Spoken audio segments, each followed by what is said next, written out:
Happy Wednesday. We are continuing on with our read of The Great Gatsby by F. Scott Fitzgerald.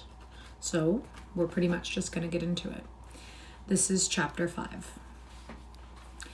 When I came home to West Egg that night, I was afraid for a moment that my house was on fire. 2 o'clock and the whole corner of the peninsula was blazing with light, which fell unreal on the shrubbery and made thin, elongating glints upon the roadside wires. Turning a corner, I saw that it was Gatsby's house, lit from tower to cellar. At first I thought it was another party, a wild rout that had resolved itself into hide-and-go-seek or sardines in the box, with all the house thrown open to the game. But there wasn't a sound. Only wind in the trees, which blew the wires and made the lights go off and on again, as if the house had winked into the darkness. As my taxi groaned away, I saw Gatsby walking towards me across his lawn. "Your place looks like the World's Fair," I said. "Does it?" He turned his eyes toward it absently. "I've been glancing into some of the rooms. Let's go to Coney Island, old sport, in my car." "It's too late." "Well, suppose we take a plunge in the swimming pool? I haven't made use of it all summer." My forehead looks huge. "I've got to go to bed." "All right." He waited, looking at me with suppressed eagerness. "I talked with Miss Baker," I said after a moment. "I'm going to call up Daisy tomorrow and invite her over here to tea." "Oh, that's all right," he said carelessly. "I don't want to put you to any trouble." "What day would suit you?" "And what day would suit you?" he corrected me quickly. "I don't want to put you to any trouble, you see." "How about the day after tomorrow?" He considered for a moment. Then, with reluctance, "I want to get the grass cut," he said. We both looked at the grass. There was a sharp line where my ragged lawn ended and the darker, well-kept expanse of his began. I suspected that he meant my grass. "There's another little thing," he said uncertainly and hesitated. "Would you rather put it off for a few days?" I asked. "Oh, it isn't about that. At least," he fumbled with a series of beginnings. Why, look here, old sport. You don't make much money, do you?"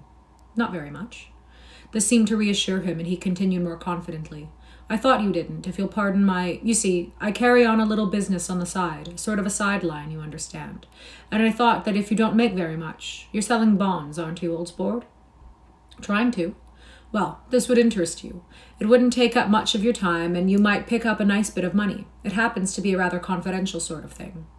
I realized now that under different circumstances that conversation might have been one of the crises of my life.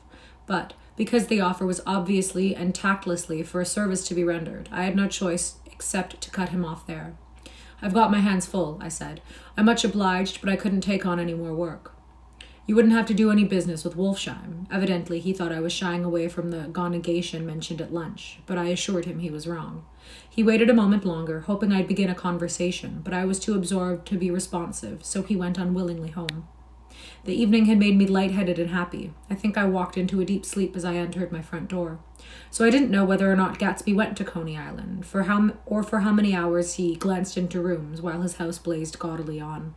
I called up Daisy from the office the next morning and invited her to come to tea. "Don't bring Tom," I warned her. "What?" "Don't bring Tom." "Who is Tom?" she asked innocently. The day agreed upon was pouring rain. At 11 o'clock, a man in a raincoat, dragging a lawnmower, tapped at my front door and said that Mr. Gatsby had sent him over to cut my grass. This reminded me that I had forgotten to tell my Finn to come back, so I drove into West Egg Village to search for her among soggy, whitewashed alleys and to buy some cups and lemons and flowers. The flowers were unnecessary, for at 2 o'clock a greenhouse arrived from Gatsby's with innumerable receptacles to contain it. An hour later, the front door opened nervously, and Gatsby, in a white flannel suit, silver shirt, and gold-colored tie, hurried in. He was pale, and there were dark signs of sleeplessness beneath his eyes. "Is everything all right?" he asked immediately. "The grass looks fine, if that's what you mean." "What grass?" he inquired blankly. "Oh, the grass in your yard." He looked out the window at it, but judging from his expression, I don't believe he saw anything. "Hi, I'm reading. What's up with you? Thank you for being here." I don't believe he saw a thing. "Looks very good," he remarked vaguely. "One of the papers said they thought the rain would stop about 4. I think it was the Journal. Have you got everything you need in shape of tea?" I took him into the pantry, where he looked a little reproachfully at the Finn. Together we scrutinized the 12 lemon cakes from the delicatessen shop. "Will they do?" I asked. Of course, they're fine." And he added hollowly, "Old sport." The rain cooled about 3:30 to a damp mist, through which occasional thin drops swam like dew. Gatsby looked with vacant eyes through a copy of Clay's Economics, staring at the finished tread that shook the kitchen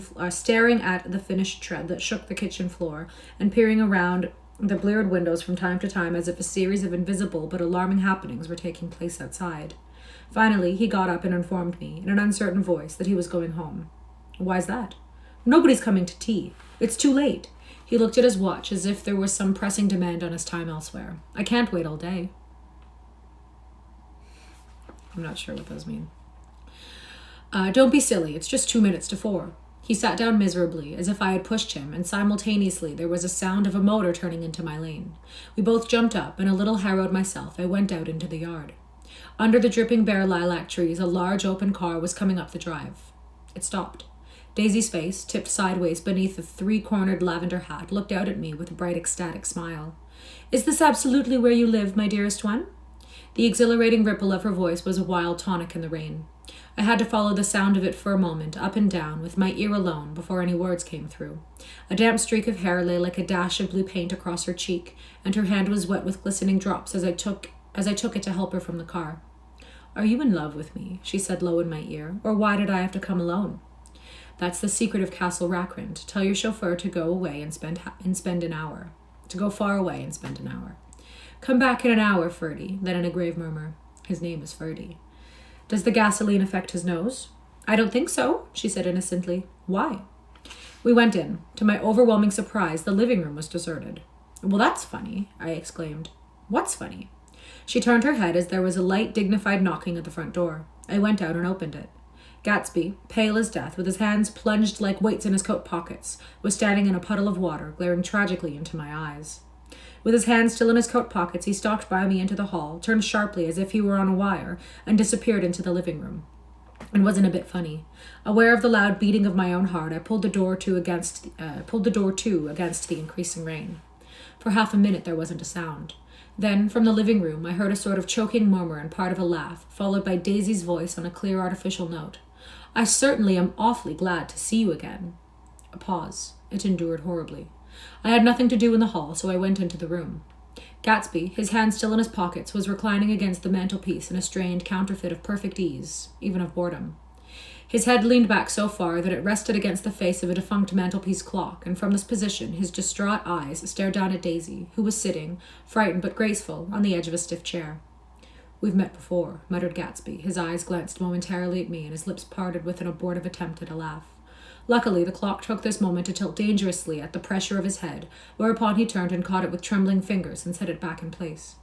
Then he sat down, rigidly, his elbow on the arm of the sofa and his chin in his hand. I'm sorry about the clock, he said. My own face had now assumed a deep tropical burn. I couldn't muster up a single commonplace out of the 1,000 in my head. It's an old clock, I told him idiotically. I think we all believed for a moment that it had smashed in pieces on the floor. We haven't met for many years, said Daisy, as her voice as matter-of-fact as it could be. 5 years next November. The automatic quality of Gatsby's answer set us all back at least another minute. I had them both on their feet with the desperate suggestion that they should help me make tea in the kitchen when the demonic Finn brought it in on a tray. Amid the welcome confusion of cups and cakes, a certain physical decency established itself. Gatsby got himself into a shadow, and while Daisy and I talked, looked conscientiously from one to the other of us with tense, unhappy eyes. However, as calmness wasn't an end in itself, I made an excuse at the first possible moment and got to my feet. Where are you going? Demanded Gatsby in immediate alarm. I'll be back. I've got to speak to you about something before you go. He followed me wildly into the kitchen, closed the door, and whispered, Oh, God, in a miserable way. What's the matter? This is a terrible mistake, he said, shaking his head from side to side. A terrible, terrible mistake. You're just embarrassed, that's all. And luckily, I added, Daisy's embarrassed, too. She's embarrassed? He repeated incredulously. Just as much as you are. Don't talk so loud. You're acting like a little boy, I broke out impatiently. Not only that, but you're rude. Daisy's sitting in there all alone. He raised his hand to stop my words, looked at me with unforgettable reproach, and opening the door cautiously, went back into the other room.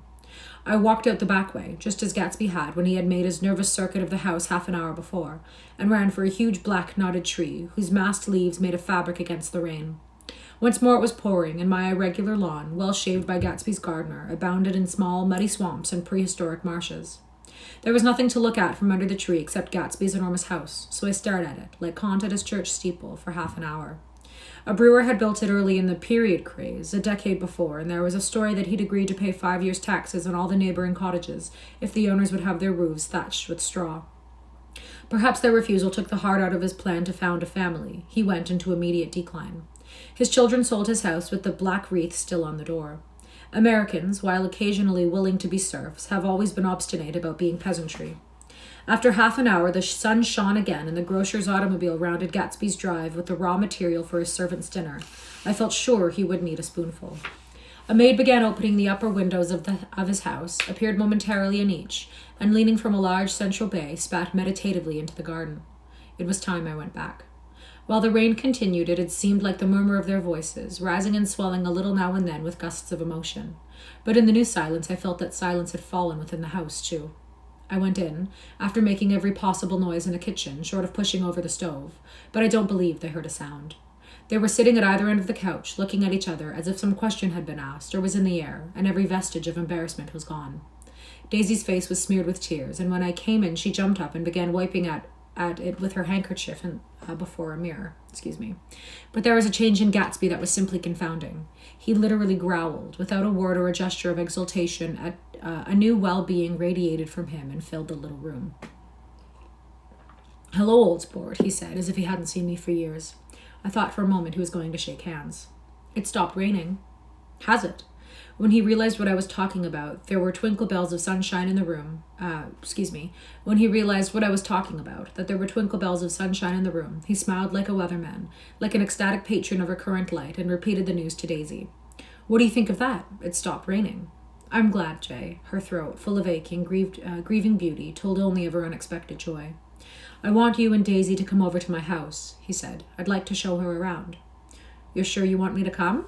"Absolutely, old sport." Daisy went upstairs to wash her face. Too late, I thought, with humiliation of my towels, while Gatsby and I waited on the lawn.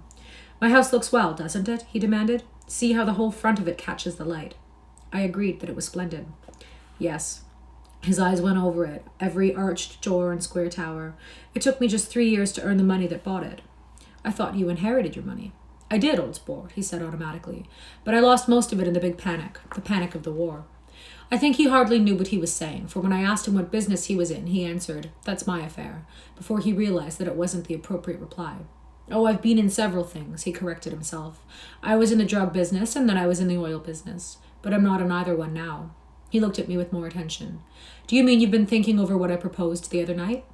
Before I could answer, Daisy came out of the house, and 2 rows of brass buttons on her dress gleamed in the sunlight. "That huge place there?" she cried, pointing. "Do you like it?" "I love it, but I don't see how you live there all alone."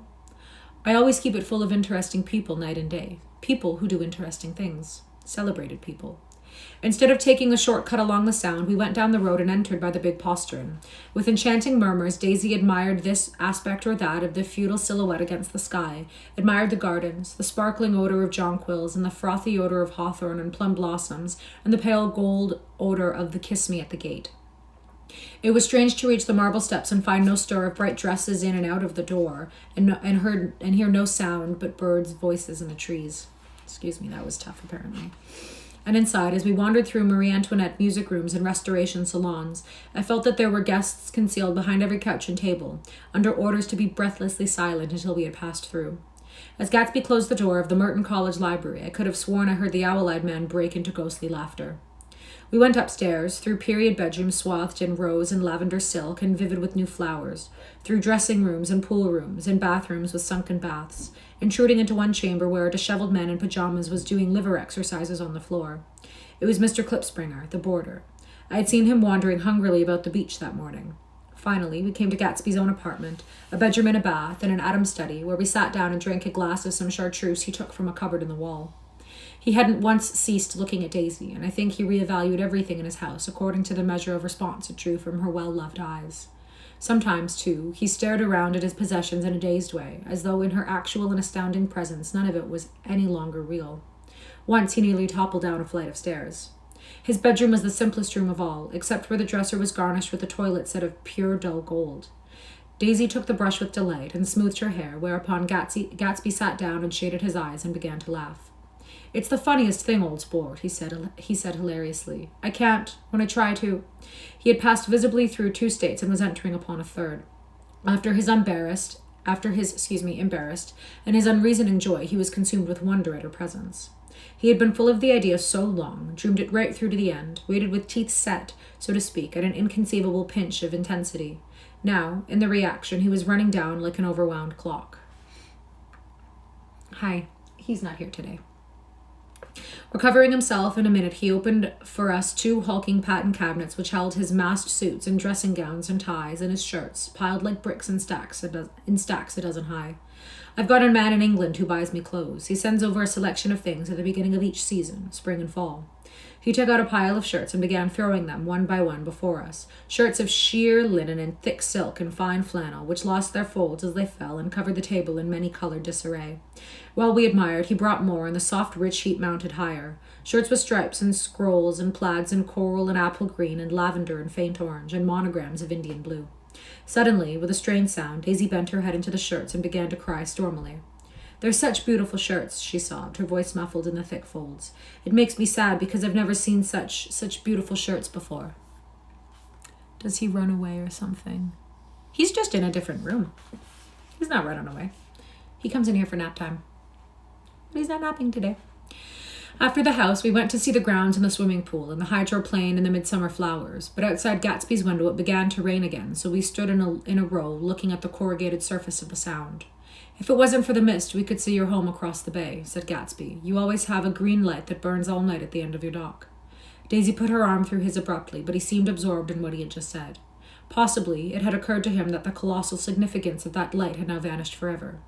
Compared to the great distance that had separated him from Daisy, it had seemed very near to her, almost touching her. It had seemed as close as a star to the moon. Now it was again a green light on a dock. His count of enchanted objects had diminished by 1. I began to walk about the room, examining various indefinite objects in the half-darkness. A large photograph of an elderly man in yachting costume attracted me, hung on the wall over his desk. "Who's this?" "That? That's Mr. Dan Cody, old sport." The name sounded faintly familiar. "He's dead now. He used to be my best friend years ago." There was a small picture of Gatsby, also in yachting costume, on the bureau. Gatsby with his head thrown back defiantly, taken apparently when he was about 18. "Does anyone else live with you or just you? And what does he do in the other rooms?" "I don't feel the need to disclose that, and he just sleeps. He's just a dog. He just sleeps." "I adore it," exclaimed Daisy. "The pompadour. You never told me you had a pompadour. Or a yacht." "Look at this," said Gatsby quickly. "Here's a lot of clippings. About you." They stood side by side examining it. I was going to ask to see the rubies when the phone rang and Gatsby took up the receiver. "Yes. Well, I can't talk now. I can't talk now, old sport. I said a small town. He must know what a small town is. Well, he's of no use to us if he thinks if Detroit is his idea of a small town." He rang off. "Come here quick," cried Daisy at the window. The rain was still falling, but the darkness had parted in the west, and there was a pink and golden billow of foamy clouds above the sea. "Look at that," she whispered, and then after a moment, "I'd like to get just one of those pink clouds and put you in it and push you around." I tried to go then, but they wouldn't hear it. Perhaps my presence made them feel more satisfactorily alone. "I know what we'll do," said Gatsby. "We'll have Klipspringer play the piano." He went out of the room calling "Ewing" and returned in a few minutes accompanied by an embarrassed, slightly worn young man with shell-rimmed glasses and scanty blonde hair. He was now decently clothed in a sports shirt, open at the neck, sneakers, and duck trousers of a nebulous hue. "Did we interrupt your exercises?" inquired Daisy politely. "I was asleep," cried Mr. Klipspringer in a spasm of embarrassment. "That is, I'd been asleep. Then I got up." "Klipspringer plays the piano," said Gatsby, cutting him off. "Don't you, Ewing, old sport?" "I don't play well. I hardly play at all. I'm out of practice." "We'll go downstairs," interrupted Gatsby. He flipped a switch. The grey windows disappeared as the house glowed full of light. In the music room, Gatsby turned on a solitary lamp beside the piano. He lit Daisy's cigarette from a trembling match and sat down with her on a couch far across the room, where there was no light save what the gleaming floor bounced in from the hall. When Klipspringer had played The Love Nest, he turned around on the bench and searched unhappily for Gatsby in the gloom. "I'm all out of practice, you see. I told you I couldn't play. I'm all out of Don't talk so much, old sport," commanded Gatsby. "Play. In the morning, in the evening, ain't we got fun?" Those are song lyrics. Outside, the wind was loud, and there was a faint flow of thunder along the Sound. All the lights were going on in West Egg now. The electric trains, men carrying, were plunged home through the rain from New York. It was the hour of a profound human change, and excitement was generating in the air. One thing's sure, nothing sure. The rich get richer, and the poor get children. In the meantime, in between time, Also song lyrics.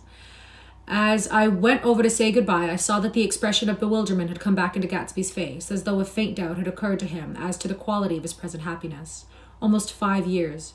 There must have been moments even that afternoon when Daisy tumbled short of his dreams, not through her own fault, but because of the colossal vitality of his illusion. It had gone beyond her, beyond everything. He had thrown himself into it with a creative passion, adding to it all the time, decking it out with every bright feather that drifted his way. No amount of fire or freshness can challenge what a man will store up in his ghostly heart. As I watched him, he adjusted himself a little, visibly. His hand took hold of hers, and as she said something low in his ear, he turned toward her with a rush of emotion. I think that voice held him most, with its fluctuating, feverish warmth, because it couldn't be overdreamed. That voice was a deathless song. They had forgotten me, but Daisy glanced up and held out her hand. Gatsby didn't know me now at all. I looked once more at them, and they looked back at me, remotely, possessed by intense life. Then I went out of the room and down the marble steps into the rain, leaving them there together. How are you? My headphones are broke, so can you reply in the chat? By the way, which game do you stream the most? I can't reply in the chat. I don't have a keyboard. I don't stream games. I'm just reading. So, yeah. Chapter 6. We've got a few new followers. Thank you, everyone. Appreciate that. Chapter 6. About this time, an ambitious young reporter from New York arrived one morning at Gatsby's door and asked him if he had anything to say. Anything to say about what? Inquired Gatsby politely. Why, any statement to give out. It transpired after a confused 5 minutes that the man had heard Gatsby's name around his office in a connection which he either wouldn't reveal or didn't fully understand. This was his day off, and with laudable initiative he had hurried out to see. It was a random shot, and yet the reporter's instinct was right. Gatsby's notoriety, spread about by the hundreds who had accepted his hospitality and so become authorities on his past, had increased all summer until he fell just short of being news. Contemporary legends, such as the underground pipeline to Canada, attached themselves to him, and there was one persistent story that he didn't live in a house at all, but in a boat that looked like a house and was moved secretly up and down the Long Island shore. Just why these inventions were a source of satisfaction to James Gatz of North Dakota isn't easy to say. James Gatz, that was really, or at least legally, his name. He had changed it at the age of 17 and at the specific moment that witnessed the beginning of his career, when he saw Dan Cody's yacht drop anchor over the most insidious flat on Lake Superior. It was James Gatz who had been loafing along the beach that afternoon in a torn green jersey and a pair of canvas pants, but it was already Jay Gatsby who boarded a rowboat, pulled out to the Tuolumne and informed Cody that a wind might catch him and break him up in half an hour. I suppose he'd had the name ready for a long time even then. His parents were shiftless and unsuccessful farm people. His imagination had never really accepted them as his parents at all. The truth was that Jay Gatsby of West Egg, Long Island, sprang from his platonic conception of himself. He was a son of God, a phrase which, if it means anything, means just that, and he must be about his father's business, the service of a vast, vulgar, and meretricious beauty. Trickiest beauty? I don't know what that means. So he invented just the sort of Jay Gatsby that a 17-year-old boy would be likely to invent, and to this conception he was faithful to the end. Just seeing. Okay, page 92. For over a year he had been beating his way along the south shore of Lake Superior as a clam digger and a salmon fisher, or in any other capacity that brought him food and a bed. His brown, hardening body lived naturally through the half-fierce, half-lazy work of the bracing days. He knew women early, and since they spoiled him, he became contemptuous of them, of young virgins because they were ignorant, and of the others because they were hysterical about things which, in his overwhelming self-absorption, he took for granted. But his heart was in a constant, turbulent riot. The most grotesque and fantastic conceits haunted him in his bed at night. A universe of ineffable gaudiness spun itself out in his brain while the clock ticked on the washstand and the moon soaked with wet light his tangled clothes upon the floor. Clearly I'm struggling right now. Each night he added to the pattern of his fancies until drowsiness closed down upon some vivid scene with an oblivious embrace. For a while these reveries provided an outlet for his imagination. They were a satisfactory hint of the unreality of reality, a promise that the rock of the world was founded securely on a fairy's wing. An instinct toward his future glory had led him, some months before, to the small Lutheran college of St. Olaf in southern Minnesota. He stayed there 2 weeks, dismayed at its ferocious indifference to the drums of his destiny, to destiny itself, and despising the janitor's work with which he was to pay his way through. Then he drifted back to Lake Superior, and he was still searching for something to do on the day that Dan Cody's yacht dropped anchor in the shallows along shore. Cody was 50 years old then, a product of the Nevada silver fields, of the Yukon, of every rush of metal since 75. The transactions in Montana copper that made him many times a millionaire found him physically robust but on the verge of soft-mindedness, and suspecting this, an infinite number of women tried to separate him from his money. The none too savory ramifications by which Ella Kay, the newspaper woman, played Madame de Maintenon to his weakness and sent him to sea in a yacht were common knowledge on the turgid subjournalism of 1902. He had been coasting along all too hospitable shores for 5 years when he turned up as James Gats's destiny at Little Girl's Point. Goodness gracious, what a struggle that was. To the young Gats, resting on his oars and looking up at the railed deck, the yacht represented all the beauty and glamour in the world. I suppose he smiled at Cody. He had probably discovered that people liked him when he smiled. At any rate, Cody asked him a few questions. One of them elicited the brand new name, and found he was quick and extravagantly ambitious. A few days later, he took him to Duluth and bought him a blue coat, 6 pair of white duck trousers, and a yachting cap. And when the Tuolumne left for the West Indies and the Barbary Coast, Gatsby left too. He was employed in a vague personal capacity. While he remained with Cody, he was in turn steward, maid, skipper, secretary, and even jailer, for Dan Cody sober knew what lavish doings Dan Cody drunk might soon be about, and he proved for such contingencies by reposing more and more trust in Gatsby. The arrangement lasted 5 years, during which the boat went 3 times around the continent. It might have lasted indefinitely, except for the fact that Ella Kay came on board one night in Boston, and a week later, Dan Cody inhospitably died. I remember the portrait of him in Gatsby's bedroom, a gray, florid man with a hard, empty face, the pioneer debauchery who during one phase of American life brought back to the eastern seaboard the savage violence of the frontier brothel and saloon. It was indirectly due to Cody that Gatsby drank so little. Sometimes, in the course of gay parties, women used to rub champagne into his hair. For himself, he formed the habit of letting liquor alone. And it was from Cody that he inherited money, a legacy of $25,000. He didn't get it. He never understood the legal device that was used against him, but what remained of the millions went intact to Ella Kay. He was left with a singularly appropriate education. The vague contour of J. Gatsby had filled out to the substantiality of a man. He told me all of this much later, but I've put it down here with the idea of exploding those first wild rumors about his antecedents, which weren't even faintly true. Moreover, he told it to me at a time of confusion, when I had reached the point of believing everything and nothing about him. What's going on here? Of Mice and Men for your next book, that would be a great read. I actually read of Mice and Men in high school, and I loved it. So that is such a great suggestion for the next book. Thank you. Love of Mice and Men, and I would love to read it again.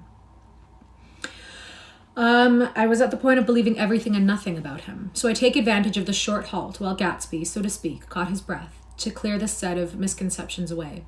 It was a halt, too, in my association with his affairs. For several weeks, I didn't see him or hear his voice on the phone. Mostly, I was in New York, trotting around with Jordan and trying to ingratiate myself with her senile aunt. But finally, I went over to his house one Sunday afternoon. I hadn't been there 2 minutes when somebody brought Tom Buchanan in for a drink. I was startled, naturally, but the really surprising thing was that it hadn't happened before. There was a party of 3 out on horseback, Tom and a man named Sloane and a pretty woman in a brown riding habit who had been there previously. "I'm delighted to see you," said Gatsby, standing on his porch. "I'm delighted that you dropped in." As though they cared. "Sit right down. Have a cigarette or a cigar." He walked around the room quickly, ringing bells. "I'll have something to drink for you in just a minute." He was profoundly affected by the fact that Tom was there. But he would be uneasy anyhow until he had given them something, realizing in a vague way that that was all they came for. Mr. Sloane wanted nothing. "A lemonade?" "No, thanks." "A little champagne?" "Nothing at all, thanks." "I'm sorry." "Did you have a good ride?" Very good. Very good roads around here." "I suppose the automobiles..." "Yeah." Moved by an irresistible impulse, Gatsby turned to Tom, who had accepted the introduction as a stranger. "I believe we've met somewhere before, Mr. Buchanan." "Oh, yes," said Tom, gruffly polite, but obviously not remembering. "So we did. I remember it very well." "About 2 weeks ago." "That's right. You were with Nick here." "I know your wife," continued Gatsby almost aggressively. "That's so?" Tom turned to me. "You live near here, Nick?" "Next door." "That's so." Mr. Sloane didn't enter into the conversation, but lounged back haughtily in his chair. The woman said nothing either, until unexpectedly, after 2 highballs, she became cordial. "We'll all come over to your next party, Mr. Gatsby," she suggested. "What do you say?" "Certainly. I would be delighted to have you." "Be very nice," said Mr. Sloane without gratitude. "Well, think we ought to be starting home." Please don't hurry, Gatsby urged them. He had control of himself now, and he wanted to see more of Tom. Why don't you stay for supper? I wouldn't be surprised if some other people dropped in from New York. You come to supper with me, said the lady enthusiastically. Both of you. This included me. Mr. Sloane got to his feet. Come along, he said, but to her only. I mean it, she insisted. I'd love to have you. Lots of room. Mr. Gatsby looked at me questioningly. He wanted to go, and he didn't see that Mr. Sloane had determined he shouldn't. I'm afraid I won't be able to, I said. Well, you come, she urged, concentrating on Gatsby. Mr. Sloane murmured something close to her ear. We won't be late if we start now, she insisted aloud. I haven't got a horse, said Gatsby. I used to ride in the army, but I've never bought a horse. I'll have to follow you in my car. Excuse me just a minute. The rest of us walked out onto the porch where Sloane and the lady began an impassioned conversation aside. My God, I believe the man's coming, said Tom. Doesn't he know she doesn't want him? She says she does want him. She has a big dinner party and he won't know a soul there, he frowned. I wonder where in the devil he met Daisy. By God, I may be old-fashioned in my ideas, but women run around too much these days to suit me. They meet all kinds of crazy fish. Suddenly, Mr. Sloane and the lady walked down the steps and mounted their horses. Come on, said Mr. Sloane to Tom. We're late. We've got to go. And then to me, tell him we couldn't wait, will you? Tom and I shook hands, the rest of us exchanged a cool nod, and they trotted quickly down the drive, disappearing under the August foliage, just as Gatsby, with hat and light overcoat in hand, came out the front door.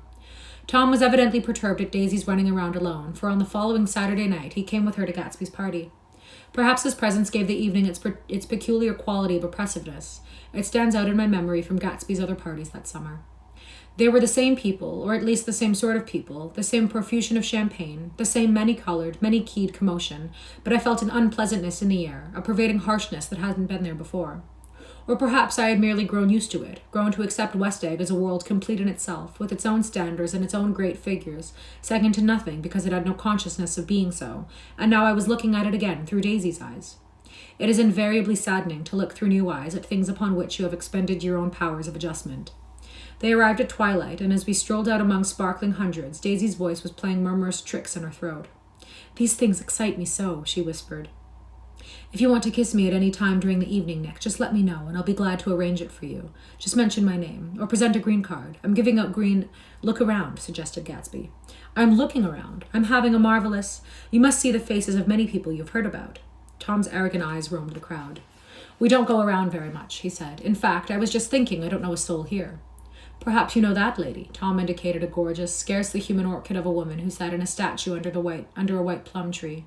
Tom and Daisy stared, with the peculiarly unreal feeling that accompanies the recognition of a hitherto ghostly celebrity of the movies. She's lovely, said Daisy.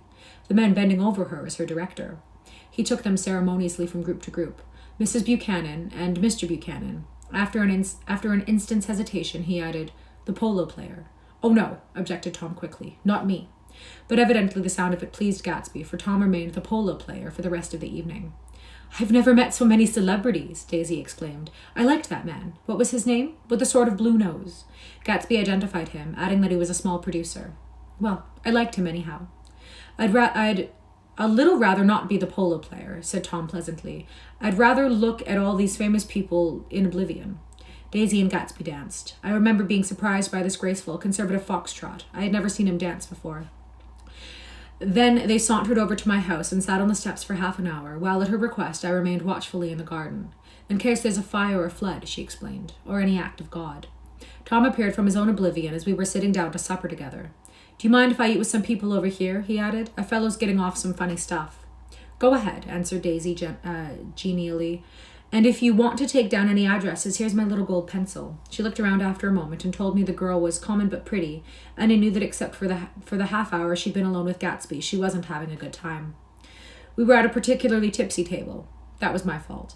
Gatsby had been called to the phone, and I'd enjoyed these same people only 2 weeks before. But what had amused me then turned septic on the air now. How do you feel, Mrs. Bedecker? How do you feel, Mrs. Bedecker? The girl addressed was trying unsuccessfully to slump against my shoulder. At this inquiry, she sat up and opened her eyes. What?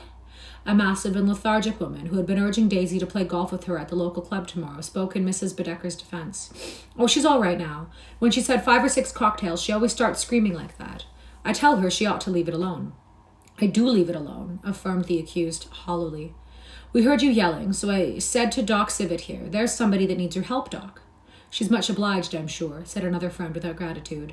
But you got her dress all wet when you stuck her head in the pool. Anything I hate is to get my head stuck in a pool, mumbled Miss Bedecker. They almost drowned me once over in New Jersey. Then you ought to leave it alone, countered Doc Sibbett. Speak for yourself, cried Miss Bedecker violently. Your hand shakes. I wouldn't let you operate on me. It was like that. Almost the last thing I remember was standing with Daisy and watching the moving picture director in a star. They were still under the white plum tree and their faces were touching except for a pale, thin ray of moonlight between. It occurred to me that he had been very slowly bending toward her all evening to obtain this proximity, and even while I watched I saw him stoop one ultimate degree and kiss at her cheek. I like her, said Daisy. I think she's lovely. But the rest offended her, and inarguably, because it wasn't a gesture of emotion. She was appalled by West Egg, this unprecedented place that Broadway had begotten upon a Long Island fishing village, appalled by its raw vigor that chafed under the old euphemisms and by the too obtrusive fate that herded its inhabitants along the short cut from nothing to nothing. She saw something awful in the very simplicity she failed to understand. I sat on the front steps with them while they waited for their car. It was dark here in front. Only the bright door sent 10 square feet of light volleying out into the soft black morning. Sometimes a shadow moved against a dressing room blind above, gave way to another shadow, an indefinite procession of shadows, who rouged and powdered in an invisible glass. Who is this Gatsby, anyhow? Demanded Tom suddenly. Some big bootlegger? Where'd you hear that? I inquired. I didn't hear it. I imagined it. A lot of these newly rich people are just big bootleggers, you know. Not Gatsby, I said shortly. He was silent for a moment. The pebbles of the drive crunched under his feet. Well, he certainly must have strained himself to get this menagerie together. A breeze stirred the grey haze of Daisy's fur collar. At least they're more interesting than the people we know, she said with an effort. You didn't look so interested. Well, I was. Tom laughed and turned to me. Did you notice Daisy's face when that girl asked her to put her under a cold shower? Daisy began to sing with the music in a husky, rhythmic whisper, bringing out a menacing in each word that it had never had before and would never have again. When the melody rose, her voice broke up sweetly, following it, in a way contralto voices have, and each change chipped out a little of her warm human magic upon the air. Lots of people come who haven't been invited, she said suddenly. That girl hadn't been invited. They simply forced their way in, and he's too polite to object. I am starving. I don't know what I don't know what this means. Hello. And he's too polite to object. I'd like to know who he is and what he does, insisted Tom, and I think I'll make a point of finding out. I can tell you right now, she answered. He owns some drugstores, a lot of drugstores. He built them up himself. The dilatory limousine came rolling up the drive. Good night, Nick, said Daisy. Her glance left me and saw at the lighted top of the steps where at 3 o'clock in the morning a neat, sad little waltz of that year was drifting out of the open door. After all, in the very casualness of Gatsby's party, there were romantic possibilities totally absent from her world. What was it up there in that song that seemed to be calling her back inside? What would happen now in the din, incalculable hours? Perhaps some unbelievable guest would arrive, a person infinitely rare and to be marveled at, some authentically radiant young girl with who one fresh glance at Gatsby, one moment of magical encounter, would blot out those 5 years of unwavering devotion. I stayed late that night. Gatsby asked me to wait until he was free, and I lingered in the garden until the inevitable swimming party had run up, chilled and exalted, from the black beach until the lights were extinguished in the guest room overhead. When he came down the steps at last, the tan skin was drawn unusually tight on his face, and his eyes were bright and tired. She didn't like it, he said immediately. I'm wonderful. Thank you for being here. How are you? She didn't like it, he said immediately. Of course she did. She didn't like it, he insisted. She didn't have a good time. He was silent, and I guessed at his unutterable depression. I feel far away from her, he said. It's hard to make her understand. You mean about the dance? The dance? He dismissed all dances he had given with a snap of his fingers. Old sport, the dance is unimportant. He wanted nothing less of Daisy than that she should go to Tom and say, I never loved you. After she had obliterated 4 years with that sentence, they could decide upon the more practical measures to be taken. One of them was that, after she was free, they were to go back to Louisville and be married from her house, just as if it were 5 years ago. And she doesn't understand, he said. She used to be able to understand. We'd sit for hours. He broke off and began to walk up and down a desolate path of fruit rinds and discarded favors and crushed flowers. I wouldn't ask too much of her, I ventured. You can't repeat the past. Doing good, just woke up. Well, that's great. Can't repeat the past, he cried incredulously. Why, of course you can. He looked around him wildly, as if the past were lurking here in the shadow of his house, just out of reach of his hand.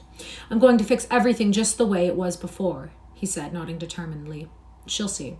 He talked a lot about the past, and I gathered that he wanted to recover something, some idea of himself perhaps, that had gone into loving Daisy. His life had been confused and disordered since then, but if he could once return to a certain startling place and go over it all slowly, he could find out what that thing was. One autumn night, 5 years before, they had been walking down the street when the leaves were falling, and they came to a place where there were no trees and the sidewalk was white with moonlight. They stopped here and turned toward each other. Now it was a cool night, and with that mysterious excitement in it which comes at the 2 changes of the year. The quiet lights in the houses were humming out into the darkness, and there was a stir and bustle among the stars.